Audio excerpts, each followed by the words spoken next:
a little introduction about the author, and a brief synopsis of the story of this episode.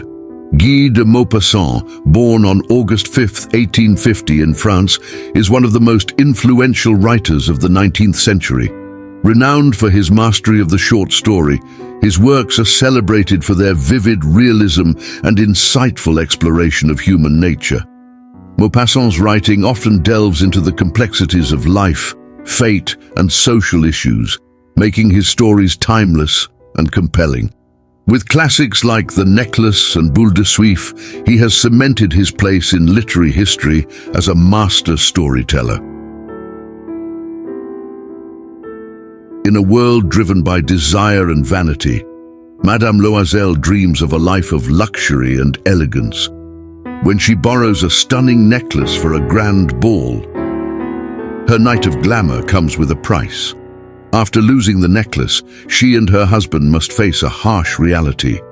In a twist of fate, the truth will be revealed. Guy de Maupassant's The Necklace. The cost of vanity can be greater than you ever imagined. Enjoy the story. She was one of those pretty and charming girls born, as though fate had blundered over her, into a family of artisans. She had no marriage portion, no expectations, no means of getting known, understood, loved and wedded by a man of wealth and distinction, and she let herself be married off to a little clerk in the Ministry of Education. Her tastes were simple because she had never been able to afford any other, but she was as unhappy as though she had married beneath her. For women have no caste or class, their beauty, grace and charm, serving them for birth or family, their natural delicacy, their instinctive elegance, their nimbleness of wit, are their only mark of rank, and put the slum girl on a level with the highest lady in the land. She suffered endlessly, feeling herself born for every delicacy and luxury. She suffered from the poorness of her house, from its mean walls, worn chairs, and ugly curtains. All these things, of which other women of her class would not even have been aware, tormented and insulted her.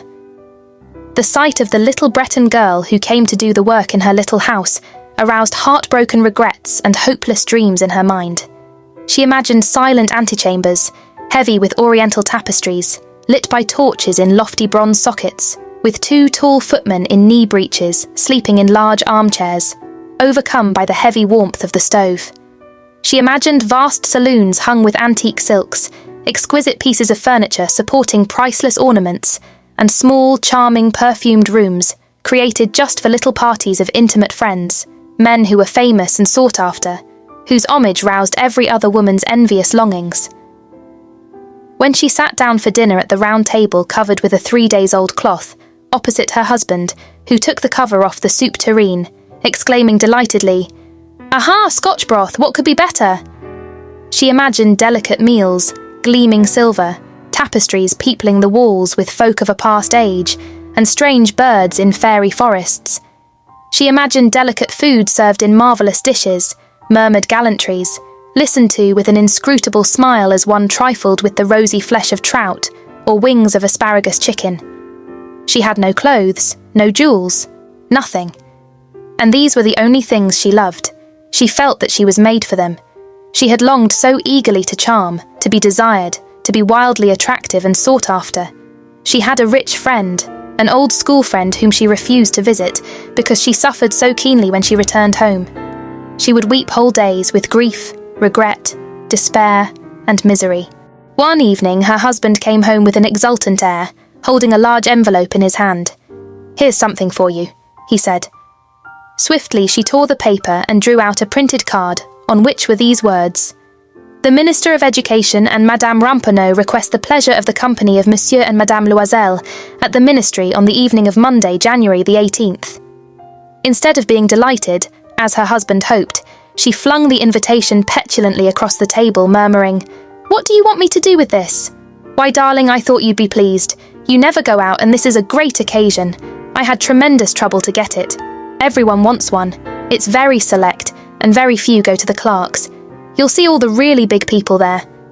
She looked at him out of furious eyes and said impatiently, "And what do you suppose I am to wear at such an affair?" He had not thought about it.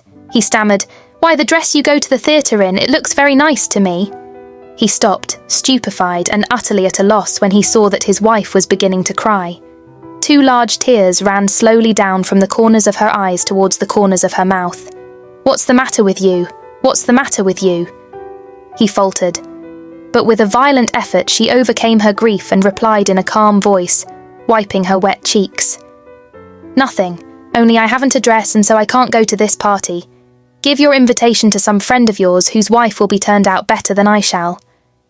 He was heartbroken. "Look here, Matilda," he persisted.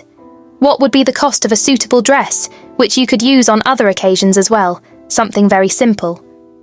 She thought for several seconds, reckoning up prices, and also wondering for how large a sum she could ask without bringing upon herself an immediate refusal and an exclamation of horror from the careful-minded clerk. At last she replied with some hesitation, "I don't know exactly, but I think I could do it on 400 francs. He grew slightly pale, for this was exactly the amount he had been saving for a gun, intending to get a little shooting next summer on the plain of Nanterre, with some friends who went lark shooting there on Sundays. Nevertheless, he said, "Very well, I'll give you 400 francs, but try and get a really nice dress with the money." The day of the party drew near, and Madame Loisel seemed sad, uneasy, and anxious. Her dress was ready, however. One evening her husband said to her, "What's the matter with you? You've been very odd for the last 3 days." "I'm utterly miserable at not having any jewels, not a single stone to wear," she replied. "I shall look absolutely no one. I would almost rather not go to the party." "Wear flowers," he said. "They're very smart at this time of the year. For 10 francs you could get 2 or 3 gorgeous roses." She was not convinced. "No, there's nothing so humiliating as looking poor in the middle of a lot of rich women." "How stupid you are," exclaimed her husband. "Go and see Madame Forestier and ask her to lend you some jewels. You know her quite well enough for that." She uttered a cry of delight. "That's true, I never thought of it." Next day she went to see her friend and told her her trouble. Madame Forestier went to her dressing table, took up a large box, brought it to Madame Loisel, opened it and said, "Choose, my dear." First she saw some bracelets, then a pearl necklace, then a Venetian cross in gold and gems, of exquisite workmanship. She tried the effect of the jewels before the mirror, hesitating, unable to make up her mind to leave them, to give them up. She kept on asking, "Haven't you anything else?" "Yes." "Look for yourself. I don't know what you would like best." Suddenly she discovered, in a black satin case, a superb diamond necklace. Her heart began to beat covetously. Her hands trembled as she lifted it. She fastened it round her neck, upon her high dress, and remained in ecstasy at sight of herself. Then, with hesitation, she asked in anguish, "Could you lend me this? Just this alone?" "Yes, of course." She flung herself on her friend's breast, embraced her frenziedly, and went away with her treasure. The day of the party arrived. Madame Loisel was a success. She was the prettiest woman present, elegant, graceful, smiling, and quite above herself with happiness. All the men stared at her, inquired her name, and asked to be introduced to her. All the under-secretaries of state were eager to waltz with her. The minister noticed her. She danced madly, ecstatically, drunk with pleasure, with no thought for anything, in the triumph of her beauty, in the pride of her success, in a cloud of happiness made up of this universal homage and admiration, of the desires she had aroused, of the completeness of a victory so dear to her feminine heart. She left about 4 o'clock in the morning. Since midnight her husband had been dozing in a deserted little room, in company with 3 other men whose wives were having a good time. He threw over her shoulders the garments he had brought for them to go home in, modest everyday clothes, whose poverty clashed with the beauty of the ball dress. She was conscious of this and was anxious to hurry away, so that she should not be noticed by the other women putting on their costly furs. Loisel restrained her. "Wait a little. You'll catch cold in the open. I'm going to fetch a cab." But she did not listen to him and rapidly descended the staircase. When they were out in the street, they could not find a cab. They began to look for one, shouting at the drivers whom they saw passing in the distance. They walked down towards the Seine, desperate and shivering. At last they found on the quay one of those old night-prowling carriages which are only to be seen in Paris after dark, as though they were ashamed of their shabbiness in the daylight. It brought them to their door in the Rue des Martyrs, and sadly they walked up to their own apartment. It was the end, for her. As for him, he was thinking that he must be at the office at 10. She took off the garments in which she had wrapped her shoulders so as to see herself in all her glory before the mirror. But suddenly, she uttered a cry. The necklace was no longer round her neck. "What's the matter with you?" asked her husband, already half undressed. She turned towards him in the utmost distress. I've no longer got Madame Forestier's necklace." He started with astonishment. "What? Impossible!" They searched in the folds of her dress, in the folds of the coat, in the pockets, everywhere. They could not find it. "Are you sure that you still had it on when you came away from the ball?" he asked. "Yes, I touched it in the hall at the ministry. But if you had lost it in the street, we should have heard it fall." "Yes, probably we should. Did you take the number of the cab?" "No, you didn't notice it, did you?" "No." They stared at one another, dumbfounded. At last, Loisel put on his clothes again. "I'll go over all the ground we walked," he said, "and see if I can't find it." And he went out. She remained in her evening clothes, lacking strength to get into bed, huddled on a chair without volition or power of thought. Her husband returned about 7. He had found nothing. He went to the police station, to the newspapers, to offer a reward, to the cab companies everywhere that a ray of hope impelled him. She waited all day long, in the same state of bewilderment at this fearful catastrophe. Loisel came home at night, his face lined and pale. He had discovered nothing. "You must write to your friend," he said, "and tell her that you've broken the clasp of her necklace and are getting it mended. That will give us time to look about us." She wrote at his dictation. By the end of a week, they had lost all hope. Loisel, who had aged 5 years, declared, "We must see about replacing the diamonds."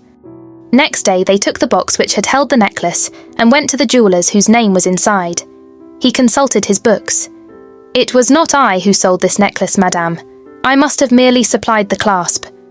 Then they went from jeweller to jeweller, searching for another necklace like the first, consulting their memories, both ill with remorse and anguish of mind. In a shop at the Palais Royal, they found a string of diamonds which seemed to them exactly like the one they were looking for. It was worth 40,000 francs. They were allowed to have it for 36,000. They begged the jeweller not to sell it for 3 days. And they arranged matters on the understanding that it would be taken back for 34,000 francs if the first one were found before the end of February. Loisel possessed 18,000 francs left to him by his father. He intended to borrow the rest. He did borrow it, getting 1,000 from one man, 500 from another, 5 louis here, 3 louis there. He gave notes of hand, entered into ruinous agreements, did business with usurers and the whole tribe of money-lenders. He mortgaged the whole remaining years of his existence, risked his signature without even knowing if he could honour it, and, appalled at the agonising face of the future, at the black misery about to fall upon him, at the prospect of every possible physical privation and moral torture, he went to get the new necklace and put down upon the jeweller's counter 36,000 francs. When Madame Loisel took back the necklace to Madame Forestier, the latter said to her in a chilly voice, "You ought to have brought it back sooner, I might have needed it." She did not, as her friend had feared, open the case. If she had noticed the substitution, what would she have thought? What would she have said? Would she not have taken her for a thief? Madame Loisel came to know the ghastly life of abject poverty. From the very first she played her part heroically. This fearful debt must be paid off. She would pay it. The servant was dismissed. They changed their flat. They took a garret under the roof. She came to know the heavy work of the house, the hateful duties of the kitchen. She washed the plates, wearing out her pink nails on the coarse pottery and the bottoms of pans. She washed the dirty linen, the shirts and dish cloths, and hung them out to dry on a string. Every morning she took the dustbin down into the street and carried up the water, stopping on each landing to get her breath. And clad like a poor woman, she went to the fruiterer, to the grocer, to the butcher, a basket on her arm, haggling, insulted. fighting for every wretched halfpenny of her money. Every month, notes had to be paid off, others renewed, time gained. Her husband worked in the evenings at putting straight a merchant's accounts, and often at night he did copying at 2p halfpenny a page. And this life lasted 10 years. At the end of 10 years, everything was paid off. Everything. The usurer's charges and the accumulation of superimposed interest. Madame Loisel looked old now. She had become like all the other strong, hard, coarse women of poor households. Her hair was badly done, her skirts were awry, her hands were red. She spoke in a shrill voice and the water slopped all over the floor when she scrubbed it. But sometimes, when her husband was at the office, she sat down by the window and thought of that evening long ago, of the ball at which she had been so beautiful and so much admired. What would have happened if she had never lost those jewels? Who knows? Who knows? How strange life is, how fickle, how little is needed to ruin or to save. One Sunday, as she had gone for a walk along the Champs-Élysées to freshen herself after the labours of the week, she caught sight suddenly of a woman who was taking a child out for a walk. It was Madame Forestier, still young, still beautiful, still attractive. Madame Loisel was conscious of some emotion. Should she speak to her? Yes, certainly. And now that she had paid, she would tell her all. Why not? She went up to her. "Good morning, Jeanne." The other did not recognise her, and was surprised at being thus familiarly addressed by a poor woman. "But, Madame," she stammered, "I don't know. You must be making a mistake." "No, I am Mathilde Loisel."